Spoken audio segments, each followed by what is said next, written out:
Hello dear students, welcome to most affordable and trusted platform G centric education. आज हम लोग बात करेंगे इलेक्ट्रिकल मशीन की।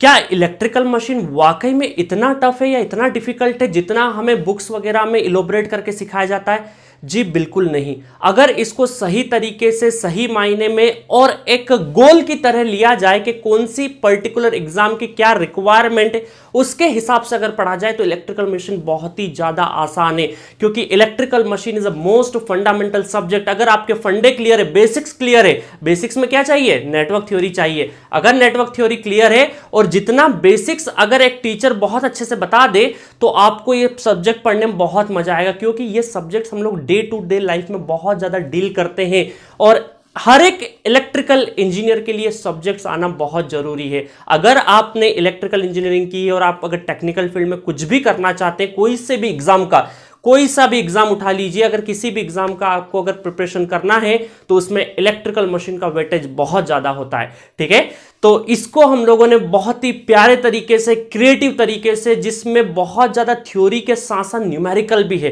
क्योंकि अल्टीमेटली किसी भी एग्जाम में न्यूमेरिकल लगाना पड़ता है। न्यूमेरिकल के लिए प्रॉपर थ्योरी चाहिए, प्रॉपर एक रोडमैप चाहिए, उसको हम लोगों ने बहुत अच्छे से डील किया है। तो चलिए, इस लेक्चर के लिए मैंने आपके सामने पेश कर रहा हूं ट्रेलर, और ट्रेलर देखिए और अंत में ट्रेलर के जरूर कुछ बातें सुनिएगा, जहां पर इस ट्रेलर का फुल वर्जन आपको मैं ले जाऊंगा। ट्रांसफार्मर के केस में जो नो लोड करंट है वो 2 to 6% of full load current होता है। कितना होता है? बहुत ही कम होता है। फुल लोड के कंपैरिजन में 2 to 6% ही होता है। इस वजह से इसको क्या करते हैं, जब रेफरिंग करते हैं हम लोग सिस्टम, तो एक क्या अजम्पशन लेंगे कि शंट ब्रांच पैरामीटर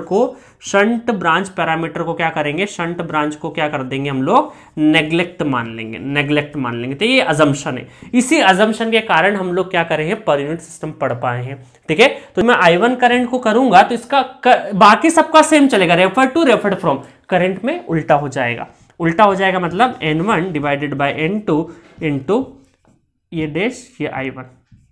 ठीक है, इस तरीके से लिख सकते हैं। और इन पैरामीटर को जब मैं उस साइड में ले जाऊंगा तो क्या हो जाएगा, सेकेंडरी साइड का जब पैरामीटर हो जाएगा तो ये तकरीबन ऐसे लिखी जा सकते हैं कि उधर पैरामीटर हो गए तो ये रजिस्टर, एक रजिस्टर हो जाएगा, और ये इम्पीडेंस मैचिंग के इम्पीडेंस मैचिंग का असल मतलब है कि आप अपने ईयरफोन सुनते हैं कि नहीं, ईयरफोन में नॉइस बहुत अच्छे से आ रही है, नॉइस बहुत अच्छे से नहीं बोलूंगा मैं, ऑडियो बहुत अच्छे से अगर आ रहा है आपका और नॉइस नहीं आ रही है तो इसका मतलब क्या है, ईयरफोन परफेक्ट है। तो ये जब भी हम लोग बोलते हैं कि मैक्सिमम, इसके लिए क्या है, परफेक्ट अगर आपको सुनाई दे रहा है इसका मतलब क्या है, इंपीडेंस परफेक्टली मैचिंग, क्योंकि मिसमैचिंग ऑफ इंपीडेंस हुआ तो क्या हो जाएगा, आपका पावर अच्छे से ट्रांसफर नहीं हुआ है। R1 डैश इक्वल टू कितना होना चाहिए, 8 ओम होना चाहिए, क्योंकि दोनों इंपीडेंसेस बराबर होना चाहिए। अब 2 ओम को, R1 डैश को अगर मुझे निकालना है तो रेफर्ड टू, रेफर्ड फ्रॉम। ठीक है, रेफर्ड टू जहां जा रहा है और जहां से जा रहा है, तो ये कितना हो जाएगा हमारा 2 ओम। तो ये R1 डैश हमारा किसके, 8 के बराबर होना चाहिए।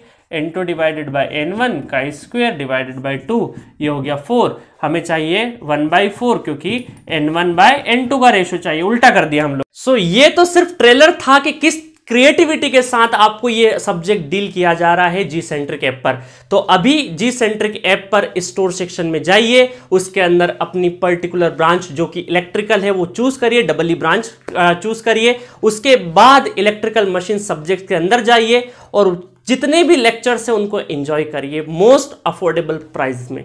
ठीक है।